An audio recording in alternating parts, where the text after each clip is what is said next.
अस्सलामुअलैकुम। आप आज जो हम पढ़ने जा रहे हैं वो है डायनामिक एरेस। ठीक है, लास्ट लेक्चर में हमने पॉइंटर्स को डिस्कस कर लिया था। तो पॉइंटर्स जो हैं वो कैसे डील करते हैं, कैसे डीरेफरेंसिंग होती है, ठीक है, कैसे मेमोरी एलोकेशन और डी एलोकेशन होती है। अभी हम पढ़ने जा रहे हैं डायनामिक एरेस। डायनामिक एरेस के बगैर आप कोई भी प्रोजेक्ट को अगर कहें कि कोई स्टैटिक प्रोजेक्ट हो तो उसको तो कर सकते हैं, लेकिन डायनामिक एरेस के बगैर बहुत ही कम चांसेस हैं कोई भी एक अच्छा प्रोजेक्ट जो है वो डायनामिक एरेस के बगैर हैंडल होता है। लाइक CMS है, क्लासरूम्स हैं, स्टूडेंट्स का जो है बायोडाटा है, इनके हर प्रोजेक्ट्स के अंदर हमें डायनामिक एरेस का हमें जो है काम करना पड़ता है। तो डायनामिक एरेस का एक्चुअली जो स्टैटिक एरे होगी उनके वर्सेस जो डायनामिक एरे फ़र्क क्या है। हम क्या करते थे, इंटीजर A5 हमने जब डिक्लेयर करवा लिया तो उसके बाद हम बाउंड हो जाते थे कि हम इसको सिर्फ 5 साइज़ के लिए यूज़ कर सकते हैं, ठीक है। लेकिन अब अगर हमें ज़रूरत पड़े कि अब नेक्स्ट टाइम यूज़र की ये रिक्वायरमेंट हुई कि डेटा बढ़ गया, 10 साइज़ का हो गया, 11 का हो गया, मीन बढ़ रहा है डाटा, तो उस बढ़ते हुए डेटे को हम किस तरह हैंडल करेंगे कि अब स्टैटिक एरे तो यहाँ पे काम नहीं आएंगे। तो यहाँ पे डेफिनेटली कोई डिफरेंट टाइप ऑफ एरेज हमें यूज़ करनी पड़ेंगी कि जो कि हैं डायनामिक एरेज। डायनामिक एरेज, उन एरेज को हम यूज़ करते हैं यूजिंग पॉइंटर्स, ठीक है। तो अब हम उसको देख लेते हैं कि वो हम उनको कैसे हम यूज़ करते हैं। फॉर एग्ज़ाम्पल हमने एक मेरे पास साइज़ मैंने वेरिएबल डिक्लेयर करवाया साइज़ का। इसके बाद मैं एक स्ट्रिंग यूज़र रखवा लेता हूँ आतिफ, ठीक है। अब मैं करता हूँ काउट यूज़र एंटर साइज़, ठीक है, एंटर साइज़। अब मैं करता हूँ कि मैंने उससे यूज़र से पूछा उसकी मर्ज़ी के मुताबिक कि वो साइज़ को एंटर करे, ठीक है। तो अब मैं क्या करूँगा कि यूज़र से साइज़ इनपुट करवाता हूँ। अब जितना भी मैं साइज़ इनपुट कराऊँगा मुझे उतने साइज़ की मुझे एरे क्रिएट करनी है, ठीक है। अब मैंने साइज़ को इनपुट करवा लिया। साइज़ को इनपुट करवाने के बाद मैंने डायनामिक एरेस क्रिएट करनी है। तो डायनामिक एरेस क्रिएट करने का तरीका ये है कि हम एक पॉइंटर्स डिक्लेयर करवाते हैं, ठीक है। एरे के नाम से जो भी आपने नाम रखना है वो रखवा लें, ठीक है। अब मैंने क्या किया कि पॉइंटर डिक्लेयर करवाया। अब मुझे इस साइज़ की एरे जनरेट करनी है। इस साइज़ की जितना एरे मैंने साइज़ मैंने गेट किया यूज़र से, उस साइज़ की मैंने एरे क्रिएट करनी है। तो अब मुझे डेफिनेटली इस पॉइंटर्स को इतने साइज़ की मेमोरी एलोकेशन करनी पड़ेगी। एक्चुअल में मुझे इस पॉइंटर को इतने साइज़ की मुझे मेमोरी एलोकेशन करनी पड़ेगी। पहले क्या होता था कि हम एक वेरिएबल्स को हम एक जो करते थे मेमोरी एलोकेट करते थे वो 1 बाइट की करते थे। अब हमें इतने बाइट की करनी जितना वो साइज़ है। तो अब उतने साइज़ की हमने करनी है। तो उसका तरीका ये है कि इंटीजर पॉइंटर एरे हमने डिक्लेयर करवा ली। हम इसको मेमोरी एलोकेशन करेंगे उतने बाइट्स के जितने बाइट्स के हमने एरे जनरेट करनी है। तो array is equal to new integer. किस टाइप की एरे? हमारी इंटीजर टाइप की। अब कितने बाइट्स हमने एलोकेट करने हैं हमने एक्चुअल में साइज़ के मुताबिक। फॉर एग्जांपल अगर उसने 5 इनपुट किया तो 5 साइज़ है और कितने टोटल बाइट्स हैं 4। एक बाइट्स एक जो है वो इंटीजर 4 बाइट्स के इक्वल है। तो 5 क्रॉस 4 20 बाइट्स की हमें मेमोरी एलोकेशन रिसीव होगी, ठीक है। कि उतने 20 बाइट्स की वो एक्चुअल में एरे जो है वो जनरेट होगी। अब हमने क्या किया कि जितना साइज़ हमने इनपुट करवाया था उतने साइज़ की हमने एरे जो है वो क्रिएट कर ली है। होगा ये कि ब्लॉक बनेंगे 10 जितना साइज़ हमने इनपुट किया है। फॉर एग्जांपल मैंने साइज़ इनपुट किया है 5। अब क्या होगा कि 5 पॉइंटर्स ब्लॉक बनेंगे, ठीक है। 5 ब्लॉक बनेंगे और हर ब्लॉक एक पॉइंटर टाइप का ब्लॉक होगा। अब हर ब्लॉक जब पॉइंटर टाइप का है तो डेफिनेटली वो एक एड्रेस होगा। जो इस एरे के पास एड्रेस होगा, ये ARRAY जो मैंने इंटीजर पॉइंटर जो एरे एक डिक्लेयर कराया है, इसके पास जो एड्रेस होगा वो इस पूरे ब्लॉक्स जितने ब्लॉक्स बने हैं उनमें से सबसे पहले वाला जो ब्लॉक होगा, सबसे पहले वाला इंडेक्स होगा, उस इंडेक्स का एड्रेस एक्चुअली इस एरे के पास होगा। इस बात को आपने समझना है, जिस तरह हमने लास्ट टाइम एक एग्जांपल की थी स्ट्रिंग के हवाले से, कि जब हमने स्ट्रिंग पॉइंटर डिक्लेयर की थी तो एक्चुअली स्ट्रिंग जो उस पॉइंटर के पास जो एड्रेस था वो स्ट्रिंग के पहले इंडेक्स का था, पहले करैक्टर का था। तो इस एरे के पास जो एड्रेस होगा वो पहले इंडेक्स का होगा जो इस एरे के अंदर ब्लॉक बने हुए हैं। ठीक है, अब क्या होगा कि जितने मुझे अब मैं चाहूँ तो उतने साइज, अब जितने साइज़ की मैंने एरे बनाई उसके साइज तक मैं लूप चलाऊँगा। ठीक है, और उस एरे के अंदर मैं उस कोई भी वैल्यू रखवा लेता हूँ, लाइक मैं इसी जो ना वो जो आई की वैल्यू उनको जो ना मैं रखवा लेता हूँ i+1, मतलब इसकी वैल्यू बजाय मैं इनपुट करवाने के एक बार इनपुट कराऊँ, वो आई की वैल्यूज़ को मैं इसके अंदर ही स्टोर कराता जा रहा हूँ। ठीक है, अब मैंने क्या किया कि एरे की वैल्यू के अंदर ही मैंने उसकी वैल्यू को स्टोर करवा लिया। उसके बाद मैं क्या करता हूँ कि मैं इसको आउटपुट करवाता हूँ, cout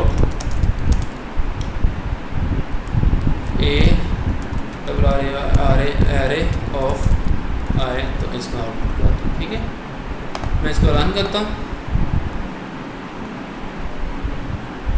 आतिफ एंटर साइज, इसको थोड़ा सा फॉर्मेट कर लेते हैं। ठीक है, एंटर साइज। ठीक है,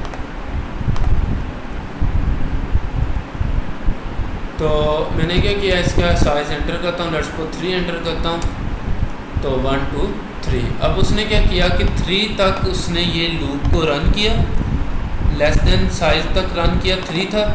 array of I, array address उसे मिला, स्टार्टिंग एड्रेस मिला जो कि उस इंडेक्स का था। उस इंडेक्स के साथ उसने आई के साथ इंक्रीमेंट किया। कौन सा इंडेक्स था? 0, तो 0 इंडेक्स पे उसने वो वैल्यू रखवा दी जो कि थी i+1। फिर अगली बार इंक्रीमेंट हुआ 1, तो यहाँ पे उसने 1 इंडेक्स पे जो वैल्यू रखवाई उसने i+1 1+1 2, और इसी तरह साइज तक चलेगा। तो उस इंडेक्सेस पे उसने उसकी वैल्यूज़ को स्टोर करवा दी। बाद में मैंने इस एरेज को भी आउटपुट करवा दिया।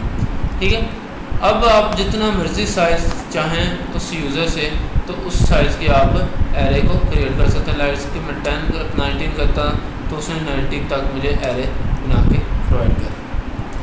ठीक है, उसके बाद लास्ट लेक्चर में मैंने आपको एक बात बताई थी कि पॉइंटर का हमेशा एड्रेस जो साइज़ होता है वो 4 बाइट्स होता है। यहाँ पे मैंने इंटीजर टाइप का पॉइंटर डिक्लेयर करवाया था और उसका साइज़ मैंने रखा था, उसको मैंने जो नाम उसका रखा है एरे, लेकिन उसको मैंने जो साइज़ डिक्लेयर करवाया, जो मैंने मेमोरी एलोकेशन करवाई है, वो मैंने उस साइज़ के लिए करवाई है जितना साइज़ मैंने इनपुट कराया। अब मैं अगर इसका पॉइंटर का साइज़ ऑफ यूज़ करते हुए इसका मैं साइज़ आउटपुट कराऊंगा, तो बजाय मुझे 5x40 जो जितना भी है करने के बजाय मुझे इसका साइज़ बताएगा जो कि 4 बाइट है। ठीक है, तो जो पॉइंटर होता है उसका जो साइज़ होता है वो हमेशा 4 बाइट रहता है, लेकिन हमने उसको बाद में कितनी मेमोरी एलोकेशन की है वो इतने साइज़ की है। ठीक है, लेकिन एक्चुअल में जो उसका साइज़ है वो 4 बाइट ही है। जस्ट हमने इसको जनरेट उसमें ब्लॉक्स में जितनी मेमोरी हमने डिवाइड किया वो इस साइज़ के मुताबिक है। इसको मैं आउटपुट करवाता हूँ 4। ठीक है, तो उसका साइज़ जो मेरे पास आ रहा है वो है 4। तो 4x7 करेंगे 28, तो वो बात की बात है कि कितना उसको कितने बाइट्स उसको स्पेस मिलेगी। ठीक है, उसके बाद हम देख लेते हैं कि इसको हम डिलीट कैसे करेंगे, कि हम जो है वो इस एरे को हम डिलीट कैसे करेंगे। तो उसका तरीका बिल्कुल ईजी है। जैसे हमने डिलीट किया था लास्ट टाइम, हमने एक सिंगल जो पॉइंटर को हम डिलीट करते थे, हम उसका नाम लिखते थे, यहाँ पे भी नाम लिखेंगे। लेकिन इस बार हमें क्योंकि ब्लॉक के अंदर मेमोरी है, डिफरेंट ब्लॉक्स हैं, तो हम ब्लॉक को भी साथ रिमूव करेंगे, होल मेमोरी को डीएलोकेट करेंगे। ठीक है, तो मैंने इस तरह इसको डीएलोकेट कर दिया। इसको रन करते हैं।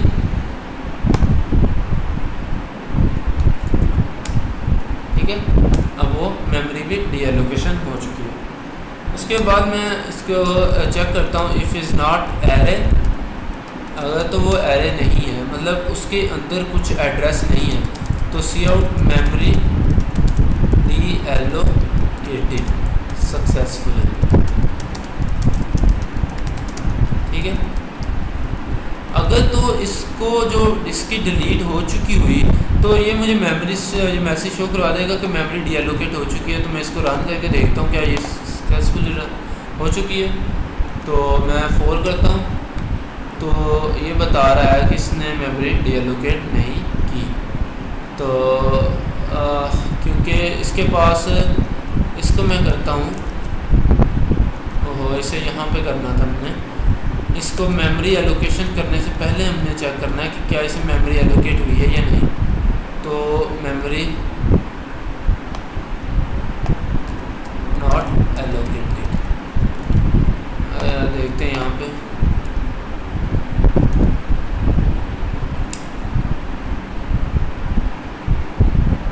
इफ इज नॉट एरर, यहाँ पे एरर दे रहा है, इज इक्वल टू नल।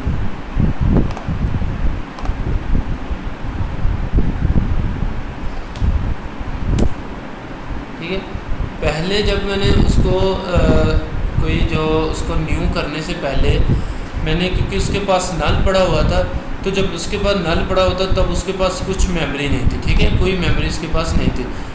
तो उसने जब इस नॉट लगाया तो इसका मतलब कि उसके पास कोई मेमोरी नहीं है, तो उसने वो मैसेज शो करवा दी, मेमोरी नॉट एलोकेटेड। ठीक है, अब उसके बाद उसको मैंने मेमोरी एलोकेट की थी।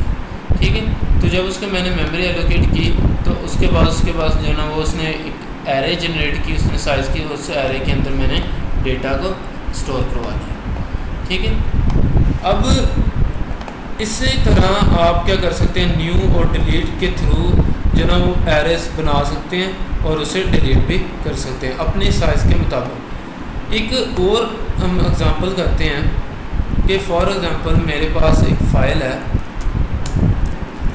stream in input.txt। ठीक है, include fstream।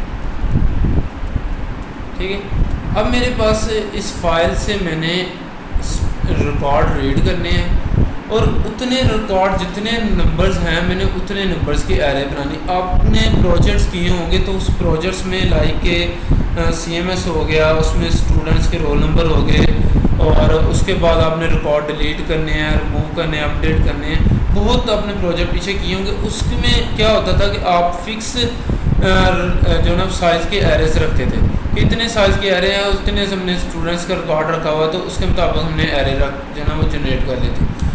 अब क्या है कि input.txt से मैं पहले रीड करूँगा डेटा और उतने डेटे की मैं एरेस बनाऊँगा। ठीक है, कि अब मैं क्या करता हूँ कि मैं चला जाता हूँ डॉक्यूमेंट्स में, यहाँ पे प्रोजेक्ट्स में जाकर पॉइंटर्स, इसका नाम क्या है, मेरे पास प्रोजेक्ट का पॉइंटर्स ही है।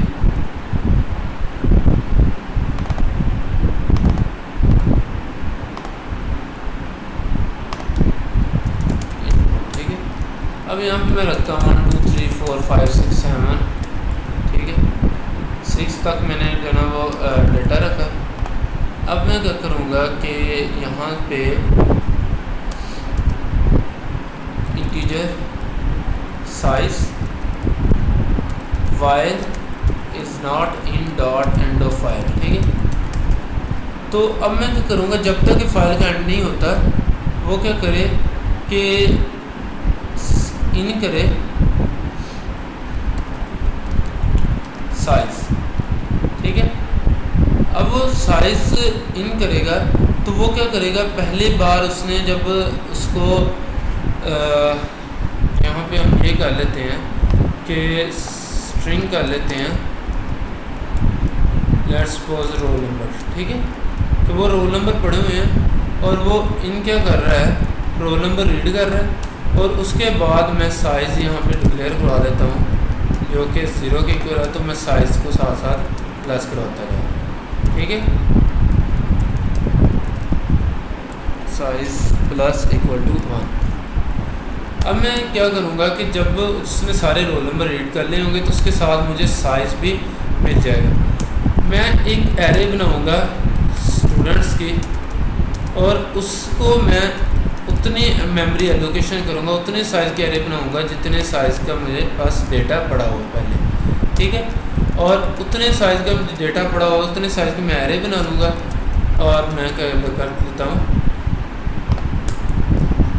अब उसके बाद आपकी मर्ज़ी है कि इस एरे के अंदर क्या करना चाहें, जो भी है, लेकिन आपने इतने साइज़ की अब एरे जनरेट कर ली है, ठीक है। तो cout array of size, array of size is generated.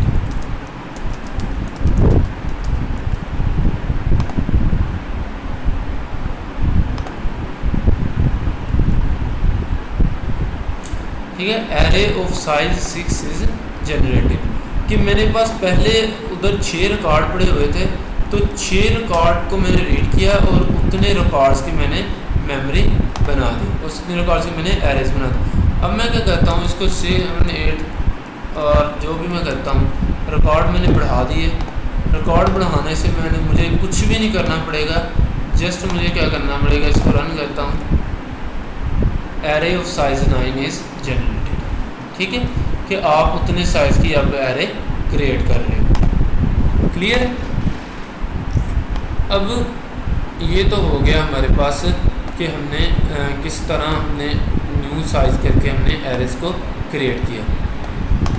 अगर आपको किसी फंक्शन के अंदर पॉइंटर एरेज पास करने हो तो वो आप कैसे करेंगे, उसका तरीका बिल्कुल सेम है जैसे आप करते थे उसमें स्टैटिक एरेज में।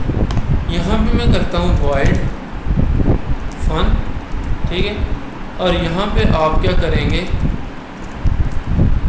फन को आप पास करेंगे, फन का फंक्शन है, उसको आप वो एरे पास करेंगे जो आप एरे पास उसको फंक्शन में पास करना चाहते हैं। तो इस वक्त जो हमारे पास एरे वो स्टूडेंट्स है, तो जस्ट आप स्टूडेंट्स पास करेंगे, और इसके साथ आप क्या करेंगे, स्पेलिंग गलत देखे हुए, स्टूडेंट्स स्टूडेंट्स, ठीक है, स्टूडेंट्स, ठीक है। मैंने क्या किया कि फ़न को स्टूडेंट्स पास करूँगा और साथ उसका साइज़ पास कर दूँगा।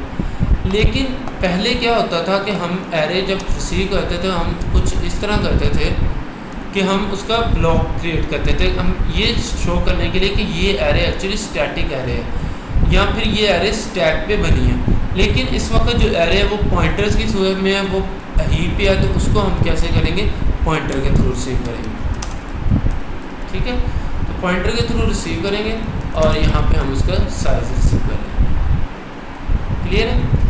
तो इस तरह आप उसको आप क्रिएट करें, उसको फंक्शन में पास कर सकते हैं।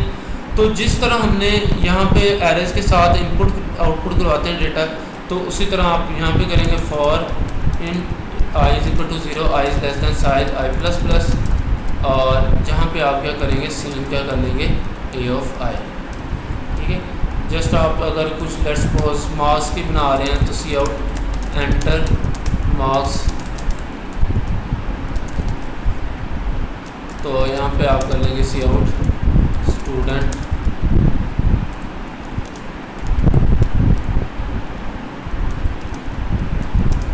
आई प्लस 1, ठीक है।